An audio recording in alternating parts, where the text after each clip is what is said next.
লাইলাকে পরি বলা আমার একদম ঠিক হয়নি, আমি খুব রিগ্রেট ফিল করছি।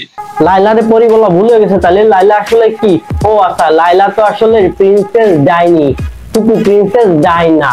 আমি বাহ্যিক চেহারা দেখে ওকে পরি বলেছি, I am really very very sorry. পরি বলে আমি লাইলাকে অপমান করেছি, ও তো পরি না, ও হচ্ছে হুর পরি। তাহলে আপনার ওই হুরপুরির পিছনে মাথাটা ঢুকাই দিয়ে বসে থাকেন, দেখবেন যে আপনার প্রচুর মানে ভরপুর কারেন্ট চলে আসবে। এই ভিডিওতে একটা জিনিস নোটিস করেন, ইন্টারভিউ টাইমে সাডেন ইলেকট্রিসিটি চলে যায়। সাংবাদিক সহ যারা ছিল তারা বুঝতেই পারে না ইলেকট্রিসিটি চলে গেছে, কারণ লাইলার রূপের ঝলকে পুরো রুম যেন ঝলকাইতেছিল।